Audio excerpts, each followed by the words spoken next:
Hi, Cool. Quentin. How are you? Hey, I'm good, Natalia. No, thanks for asking me to do this. It's nice. It's actually the first time that I'm doing something like this, so it's a nice new experience. Well, that is awesome. And thank you. Thank you. I love what you do. I love what you're up to in the world and your Thanks. energy. And, we went last year through a few months together, going through the certification, the process of getting certified. And so it was a pleasure to meet you. Always good to see your smiley face.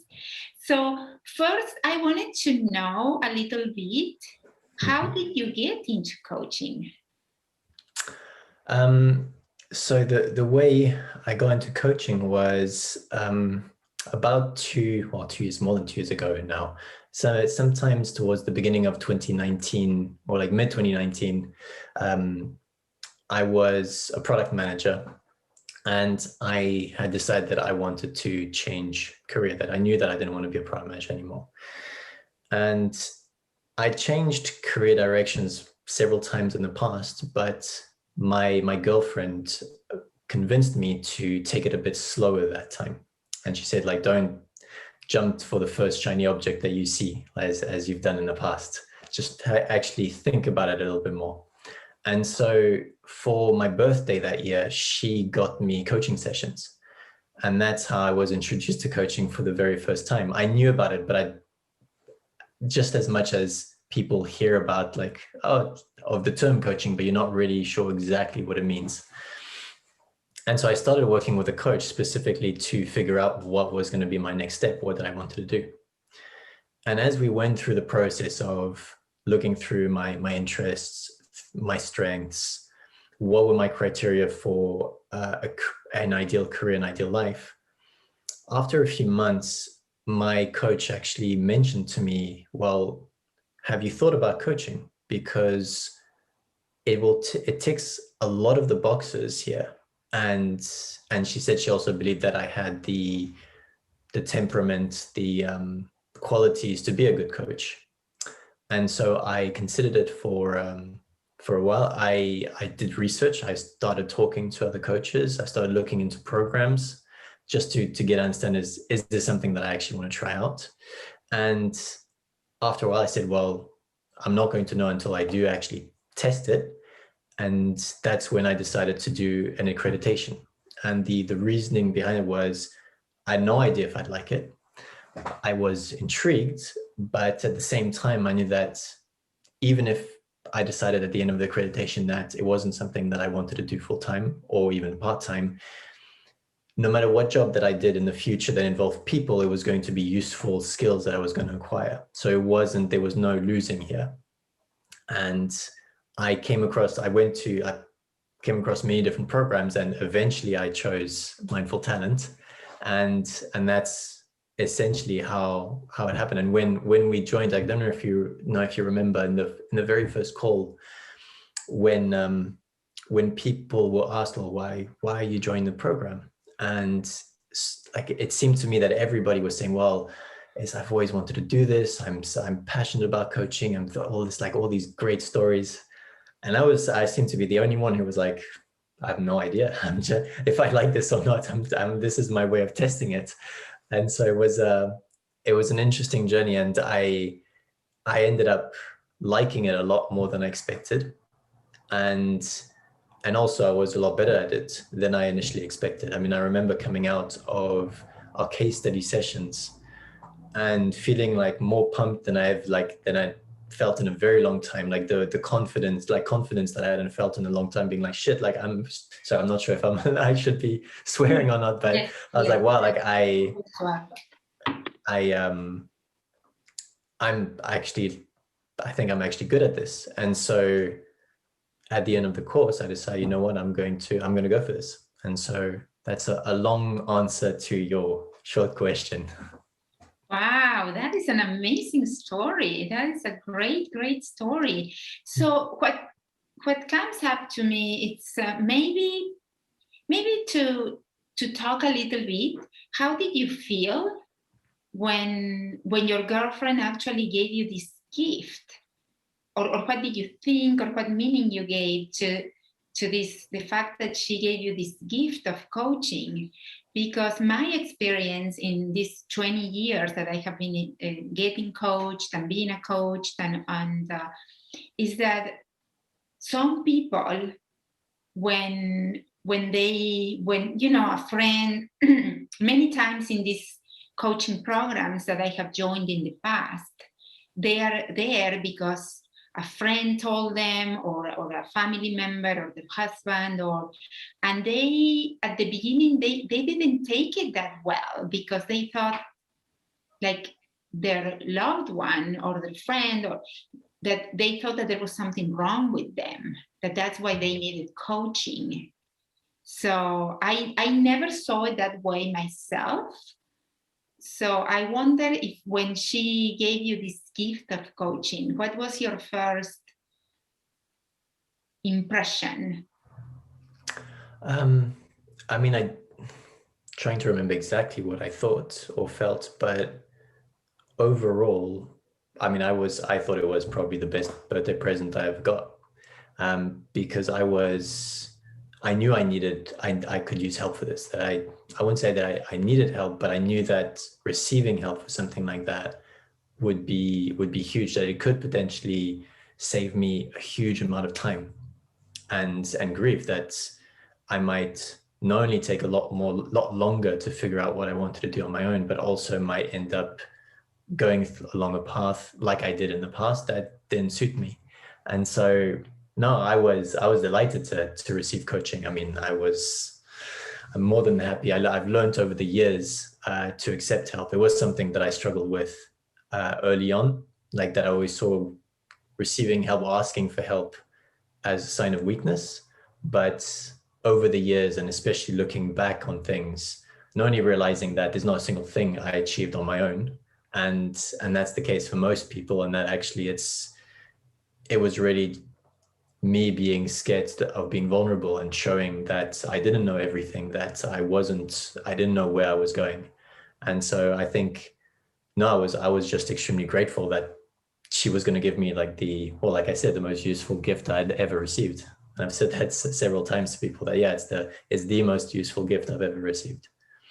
Wow, that's awesome. That's awesome. I love that. I love that. And I loved how you say that you probably saved a lot of time, because that's one of the benefits, I believe, of getting coached, is that you really, really get to where you want to go so much more faster, and in a more easy way, you get into kind of like in a flow, and that is a huge benefit. I have done it the opposite way, on my own, without help, and the struggle was just, you know, too much. But having help, it's amazing. It makes it so much easier. So, and when you graduated from the Mindful Talent Academy, did you know what kind of coach you wanted to be, or did you have an idea, or Nope. so what kind of people you coach now, and how you ended up doing this now? So when I graduated, I had very vague ideas. I mean, it's to say that I had absolutely no idea is probably not true, but I mean, I had ideas. That's the best way of putting it. I just had a few vague ideas, and initially I just coached on anything. I mean, the first few people I coached were on work-life balance, improving mental and physical health. One was to help someone with improving her soft skills at work, which ended up actually her realizing that it was, well, the environment in which she wasn't suited for her. She didn't like it. And then she ended up switching jobs. And as I went along, and I'm still in that process, like, and I know, like, it's many coaches have told me that, like, coaches are a lot more experienced than me have told me that you never stop. Like you always, it's like a living organism that you will change. Like your focus is going to change. Who you coach is going to change. And I mean, spent a lot of time like reading books and wondering, okay, what is it that I really want to do? And I jumped between a few different things of like, what am I good at? What are my lived experiences? And really, I mean, when it comes to the core of it, the main thing and like the biggest obstacle that I ever went over was going from a place in which I was terrified of change and in which I avoided everything that was new, anything that would mean getting out of my comfort zone, and stayed stuck in there for a very long time. And realizing that there was not going to be an external solution. It was, I had to decide that I wanted to change and I had to put in the work. Was the biggest shift that I ever had. And that at the end of the day, the only way to get out of that was to try things out, to constantly stretch myself and just pushing myself and pushing myself. And that's where I received really the biggest changes in my life. And that set the foundations of my ability then in the future of trying new things and especially trying different careers. Like I said, I've changed career direction several times in the past. And I believe that one of the reasons why I've had the courage to do it was because I got myself in that mindset that, well, I've got to try different things. If I don't like something, I need to do something else. I need to try something else. And I'm nowhere the finished business, like the finished, what's the word, finished thing for that. But I still struggle with it. I still struggle to push myself out of my comfort zone. There's still things that I run away from. And then I have to catch myself like actually doing it. But ultimately, I've done it like several times, and that was when I was looking at all of that. That is ultimately where I could see myself bringing the most value to people is actually helping them with that, is helping them, that people that are unhappy in their life, unhappy in their jobs, in their careers, but they're not doing anything about it. And that is, I mean, I've done that. So many people do that, and you just don't know where to start. You don't know what else you would do. Even if, like, let's say there's something that's on your mind, you worry, well, am I going to actually like it? Am I going to fail at it? Like, is it worth giving up everything I have now? I'm going to have to take a risk to do that. Is something that I find probably would be the most satisfying and rewarding thing that I could do, no matter what the outcome is. I mean, it could be a different job, it could be a different career, it could be I want to go travel. I mean, because these are all different things that I did in the past, and there's no right answer as to the outcome. It's just that the problem is that you're essentially afraid of change. You're afraid of leaving your cocoon of comfort that you're in, and trying something else. Sorry, that's a bit of a long-winded answer, and I hope that makes sense. Yes, it does. So what I'm hearing is that that based on your experience, in your life experiences, being through different transitions, different changes, and seeing how difficult it is, and how sometimes we can get stuck in a place where we don't know how to move forward. You are helping people to get unstuck, to find their truth from the inside, and to have the courage to take inspired action to get where they want to be, from where they really, really want to be. Not what society or parents, family is telling them where they should be, so where they want to be. That is beautiful. And it's all mostly, what I got is that it's mostly related to career transitions.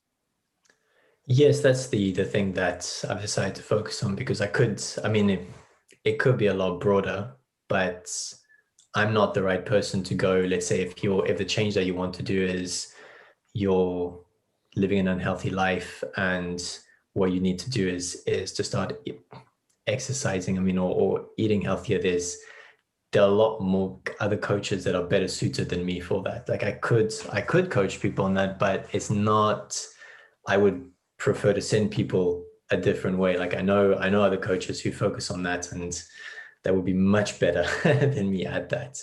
It's the reason why I've focused on careers is because it's something that I've gone through so many times. The fact that I've been in jobs that I didn't like many times, and was able to then move on and try something else.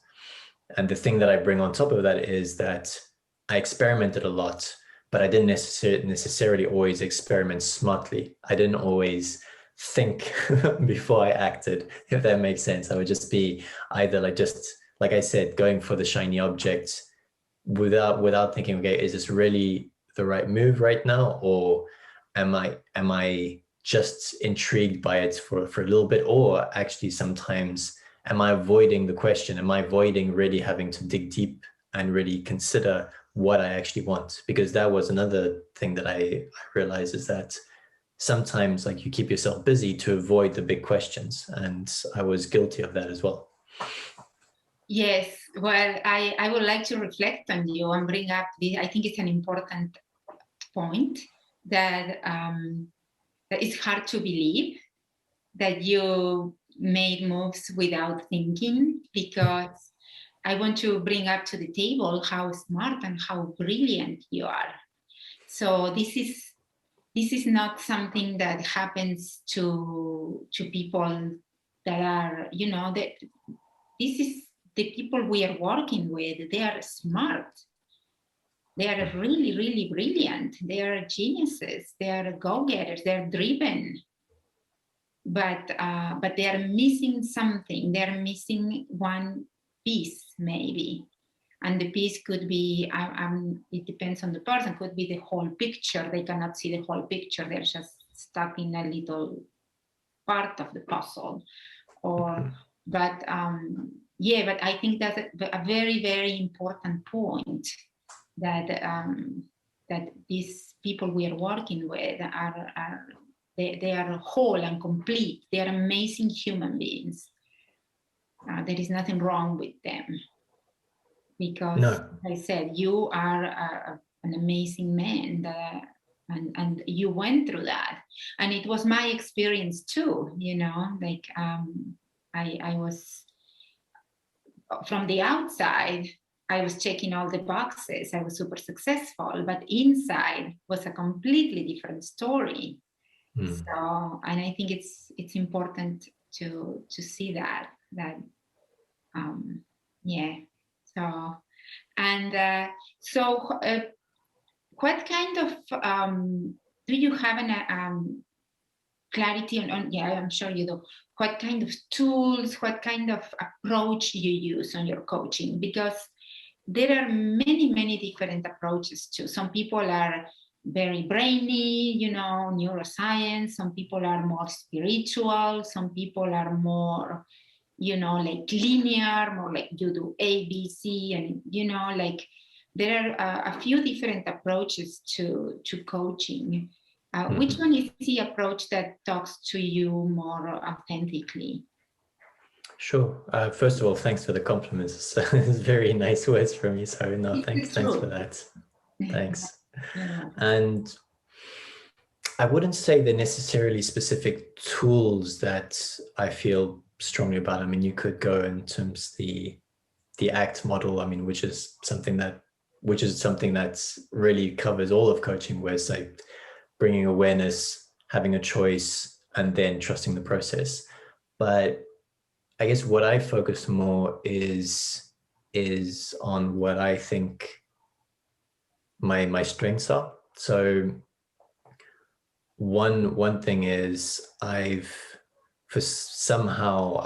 always been very good at getting people to trust me. I'm not exactly sure what it is. I know my father has that, and maybe it's just like I just inherited it from him. But I find it very easy to not have any judgment towards people, to just listen, and then no matter what they say, it doesn't matter how outrageous it is. I mean, it's just it doesn't matter what I would think about it. It's just I just listen, and I've always been a very good listener. And so I use that to get people to be as comfortable as possible so that they will share things with me. And coupled with that, somehow I seem to be quite good at picking the right questions, and just knowing like what are like questions to dig into. And it's not always about having like prepared questions. Sometimes it's just something tells me, well, ask that, or something doesn't seem quite right there. And then around that, probably one of my biggest strengths is structure. I've got a very structured mind. I always, before every session, I essentially have a write down a structure, just bullet points of more or less where I want to go. Although, I mean, every single coaching session usually goes in a completely different direction. And it's something that I learned over time was to let go, because I was so focused on like, no, it has to follow this. And like I had this perfectionist mentality of it has to go as I planned. And I had to let go of that to really understand that actually, no, it's like, it's not about what I want, where I wanted it to go. It's purely about where the coachee takes it. Like I'm not the one who brings the agenda. Like we learned that in the course. Yeah. And so I would say these are the three main things. It's really about tapping into what I believe I'm good at, and letting go, and just like saying, okay, let's see where this is going. Like I've always got an idea of like, these are like the main themes that we want to cover, but if there is something else that seems relevant, explore that. And there are a few tools that I will use, and a few exercises that I've used before, but they're not set in stone. That like there are tools that I will always use. It just really depends on the situation and the type of outcome that we want to achieve in a specific session, if that makes sense. Yes, yes, it's beautiful, and I can see how people can trust you, and Thanks. It's a good energy that you can hold space. Like as we said, you have this ability to hold space, and sometimes that's all that is needed. Mm-hmm. for Yeah. for the coachee to start to look inside, and to have a space where they can feel safe, and that's beautiful. I love it. Thanks. So something else you would like to share that I didn't ask you? I don't know. It's that you think it's important before we wrap up? Oh, putting me on the spot. No, don't feel like that. If there is nothing, that's okay. No. Is there anything that? No, I mean, if maybe some an advice to somebody that is kind of like in that situation where they are at work and they are not happy. Maybe they don't know what to do, and sure. they are just aware of this uneasiness inside of them, but they really can't pinpoint a way to get out of there or what's going on. If maybe you can share something to help them. Sure. No, absolutely. And when you're in that situation, I mean, the number one thing, I mean, the start point for everything, and just like when I mentioned the ACT model, is awareness, is to be clear about where you are. What is actually like your current situation, your current location, in terms of not so much like locations in terms of geography, but in your internal journey, let's say. Mm-hmm. And just start asking yourself questions. I mean, well, what is it that's like, why am I unhappy? What is it that's making me unhappy? Because sometimes what you think is making you unhappy isn't. It's a little bit deeper than that. Like I remember when I went through coaching myself that first time that I mentioned, I went to my coach saying like, well, I want to change career. And she said, okay, well, before we jump into that, let's first make sure that there's not something else, that is not that. Before you actually make such a big change, let's make sure that actually it is the job, it is the role. or if it's maybe something else, maybe it's something in your private life, maybe in professional, maybe there are actually just certain things that you're not enjoying at the moment in your role, but actually a lot more other things that you do enjoy. And so it's just about rejigging things around. And then the biggest, I mean, just like I said, the biggest lesson that I learned is to realize that you have a choice. Like you can choose whether you do something or not. It's everything you do is a choice. Ultimately, it might sometimes doesn't feel like it, but it is.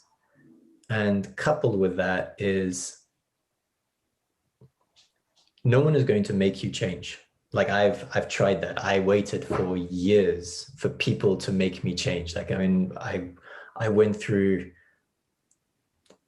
different types of therapy. Like when I was depressed in my teenage years, I went through some things that I didn't even know what they were.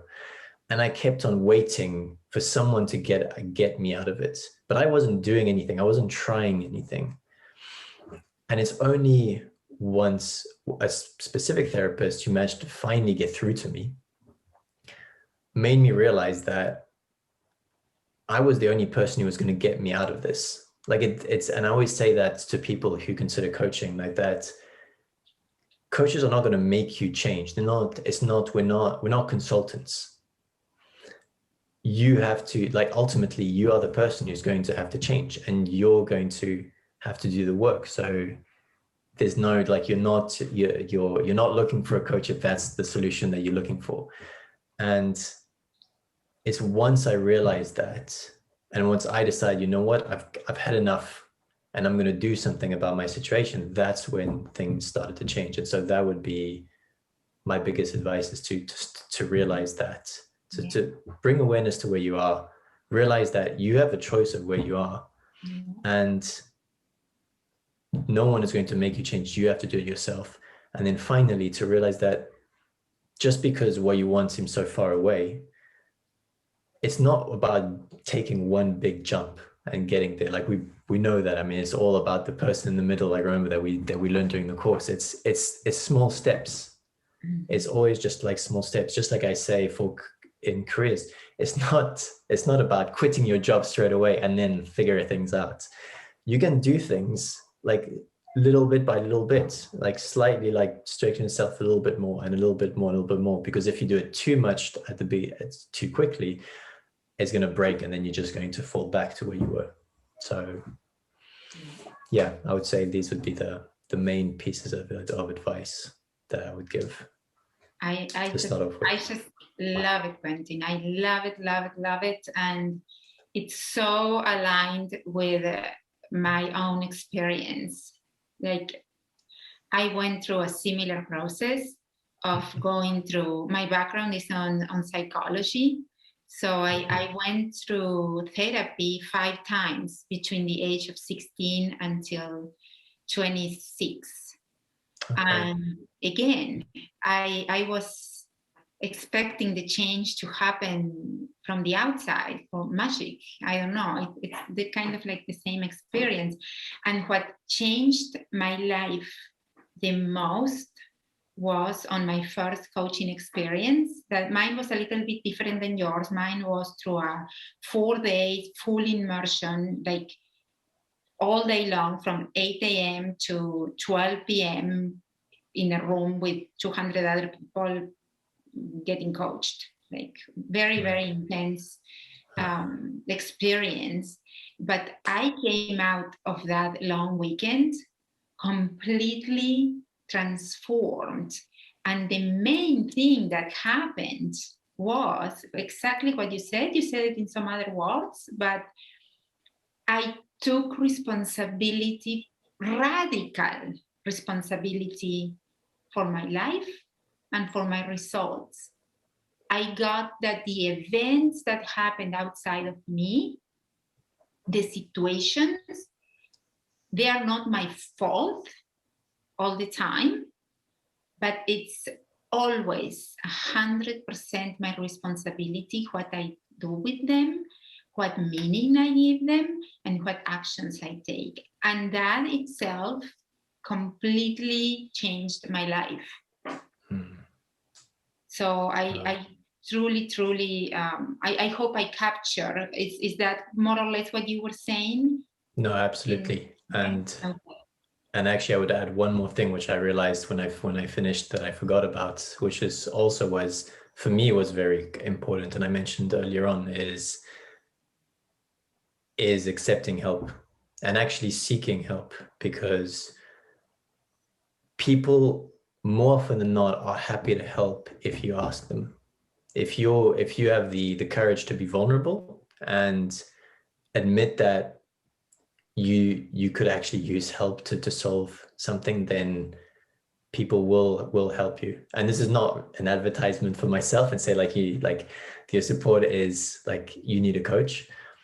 Absolutely not. It can be friends, it can be family. I mean, it can be a coach, but it really, it's for me, I mean, my support system is my girlfriend, my family. I've my coach, my friends. I mean, it's like it's not only one person, and it's really something that can make a huge difference. It's just like if you're a business and you refuse to get any employees and not outsource anything, you're not going to get very far. You can get along, you'll survive, but you're not going to thrive necessarily. You're not going to be able to scale up, and it's just something that is a really valuable lesson to learn. Yeah, yeah. It doesn't make you weak. It just makes you human. Yeah, absolutely. Yeah. Oh, well, that's beautiful. Thank you so much. I loved to get to know you better. And thanks for having me. so the last thing I wanted to ask you is if somebody wants to get in touch with you, what's the best way, the easiest way for people to get in touch with you if they want to know more about your services as a coach? Sure. So I use LinkedIn as well, the platform that I use to promote myself. So if you look for Quentin Thomas Coach on LinkedIn, you should be able to find me. My picture this, hopefully you'll recognize me from this video. And otherwise by email. So I don't know if it's Quentin at qt-coaching.com. I don't know if I can send it to you, and then yes, and I will add it to the description of the video so they can send you an email. That sounds great. So these would be the two best ways. And if anyone wants to just have a call, like literally just a call to have a chat and see how I can help, like no strings attached, happy to do so. Well, thank you so much. And no, thank you. I'm going to stop recording.